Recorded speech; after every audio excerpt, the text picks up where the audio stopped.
We are currently at Roy Chalern Rood Pavilion, which is at Dubois Park at the Jupiter Inlet. For those of you who've been following the channel for any length of time, even before there was a Living in a Van YouTube channel, but you had been following me on Facebook, the Living in a Van page, then you know this is home to me. It's where I first pretty much lived when I was living in a van, and brought my children here so that we could enjoy the waters. The water here used to be the clearest, most beautiful water I've ever seen anywhere in Florida, but I just went to take a quick look, and it's polluted. This is all in the period of a couple years. I have come by here 2-3 other times over the past few years, and each time the water stayed polluted. So I'm thinking that what used to be clear was one of the most beautiful inlets I've ever seen, with clear water where you could see marine wildlife swimming, is now dirty. I think humans have botched up what was a very beautiful area. The park itself is still beautiful, but the water, it's not crystal clear anymore. I used to set up my rice cooker here. I don't know if you can see they have power outlets there and several other spots. But I used to come here every day to cook my food for breakfast and dinner. Then head off to work as a mailman at Jupiter. I was a mailman at Tequesta, Florida. And this is how I lived. I used to sleep on the other side. There's a road access that goes right up to the water. I used to sleep out there until the police caught me. And told me I couldn't do that anymore. They were on the lookout for my van. So that ended my days of sleeping here on the beach at Jupiter Inlet. But I used to wake up every morning and knew all the animals that came out here. There was a one-legged bird, the squirrels. Those were interesting days. So it kind of brings back some memories of when I was first living in the van, which was probably about 6-7 years ago. These were the birds that used to come hang out with me in the morning. I don't know if it's the exact same birds, but one of these birds had one leg. These little white guys here, one of them had a stump for a leg. Called him One Leg, oh one leg. He would come up and see me every morning, and I'd feed him some food. I don't think he's here anymore. That was like about 6-7 years ago. And of course here you also had water access, so I could fill up water jugs. Lots of memories in this area. Here then is the water. Like I said, it used to be like super clear. Right now it's kind of brownish green. So it's got like seaweed and mildew and mold and stuff in it. So it's not as clean as it used to be. Nice and warm. But you could see the wildlife swimming through here. It's low tide right now, so the water's only about 7 or 8 inches deep. Some of the deeper parts might be a whole 1.5 foot deep. But this water actually can get up to about 4 feet deep. 3.5, 4 feet deep. This is the inlet part. The inlet's actually that way, and it goes out that way. That's the west, and that's east, which is the ocean over this way. So the water flows out there. I'll try to show you if I get a chance later. But the water comes up here through this side and comes up this, which I guess is called the Jupiter River. I don't know if this is the Jupiter River or not, but that's what I call it.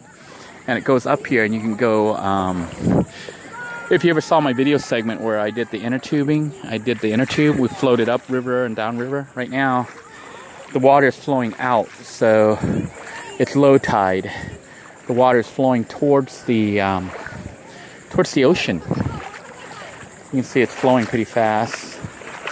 Still pretty clear on this spot because the water's not too low, but not as clear as it used to be. And coming back this way, you actually have little islands, well, it's not islands, but little sections that you can swim or float to. And I used to take my son out there in our little rubber raft thingy that we had. It was a little inner tube. I don't know if we ever managed to bring the boat, Freedom boat, out here, but the blow-up raft that we had, I don't think we ever brought that out here, but we did bring the inner tube, and we would float out there and paddle out to one of the little islands. But yeah, you could see all sorts of animals in this water. Fish and stingray. Sometimes there's jellyfish and gars, all sorts of fish. Do you remember looking for the big fish? Yeah, we filmed that episode, The Big Fish, Nick and the Big Fish. So, I used to go snorkeling out here. So it's a cool place to take the kids. It is absolutely... Can I go over there? Uh-huh. Just, hey, don't go anywhere above your waist.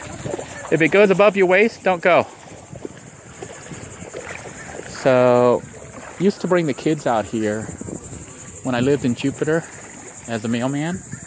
If you ever wonder what mangrove trees look like, these are the mangroves. They grow here on the ground and dig through, and they help to make land. See how they grow like that? They can live off salt water. This is called brackish. It's kind of mixed salt water and fresh water. But the mangroves, I think I pointed out what they look like, the seeds. It's like a little stalk. And it embeds itself into the sand and starts to grow up like these little things right here. These little sprouts that you see where my foot is. Then it grows and becomes intertwined like this, and dirt and sand and stuff gets trapped in it. And then you have land forming, and that's how land forms here in Florida. I don't know if it's like that around the rest of the world, but these mangroves are what is responsible for making new land. See that little outcropping there is growing more land for this section. See, there's more growing. So it holds dirt as it passes through and dead leaves and stuff, and starts to make it so it can grow. I used to park my van up there and just chill there in the morning before going into work. So this place has a lot of memories. I guess it's in a way like visiting an old home where you used to live, because literally this was where I used to live. That's when I first started living in the van full time, when I broke up with my then fiance and ended up making a decision to move down to Jupiter, where I was working as a mailman at Tequesta. And because I couldn't afford rent here, it's very expensive to live down here. I ended up living in my van. You know, I never did videos on that with that van. It was a gray 2006 Dodge Grand Caravan with stow and go seating. It was an awesome vehicle. But I never really made any videos. Only a couple little videos, but not anything for YouTube or anything like that. Because this was about, I guess about 4 years before there was even a YouTube channel. 3 or 4 years before there was a YouTube channel. I had the Living in a Van Facebook page, not even the group. And then found out there was a difference between a YouTube page and a YouTube group. I thought my page was like a group, but it's not. It's meant Facebook page is meant for, oh, there's a crab. See the crab swimming in the water there? I don't know if you just saw that little white thing move under the water. That was one of those crabs. But I had a Facebook page, and found out that there was a difference between a page and a group, and made a YouTube group called Living in a Van. And then I was heavily moderating that group, posting all sorts of helpful links and tips for survival. There's fish here. I don't know if you see the fish swimming in the water there. But I made the Facebook group called Living in a Van to help people out, to make a forum for people who were van dwellers, who like minimalism, who were in an emergency situation and were looking to possibly have to live in a van soon, to have a place where they could gather and share their experiences and ask questions and get tips and find links for helpful information. So that's how that was born. And then people were asking about making money on the road, how you go about earning income.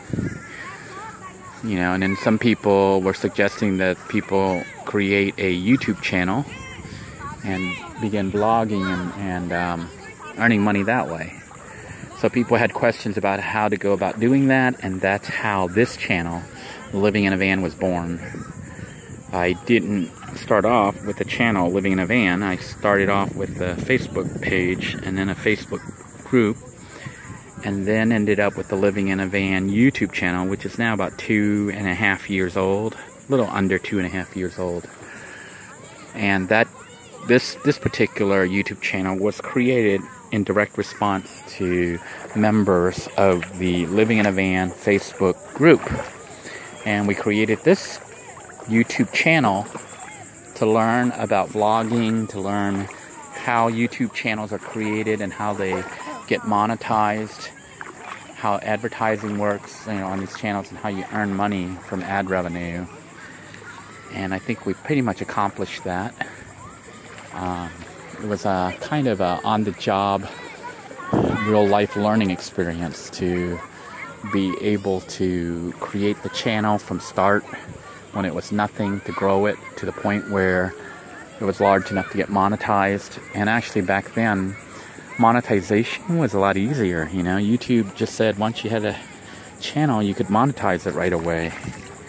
It wasn't only this past, 6-8 months ago that they instituted requirements that were a lot harder. I think you have to have like at least 1,000 subscribers, and I don't know if it's like 100,000 hours of view or 10,000 hours of view within the last year. So it is indeed a little bit harder to start up a YouTube channel, but still doable, not really impossible if you dedicate yourself to basically the channel. You're gonna have to upload at least once a day, or maybe even 2 or 3 times a day if you're a new channel and hope to move up fast, unless you produce content that is already pretty popular. If you're producing niche content like van dweller content, it is indeed quite a bit harder. See, they actually have a lifeguard here. So that's what's really cool. Look at all this driftwood. Isn't that awesome driftwood here? Hopefully nothing will bite me here while I sit here and chill a little bit. But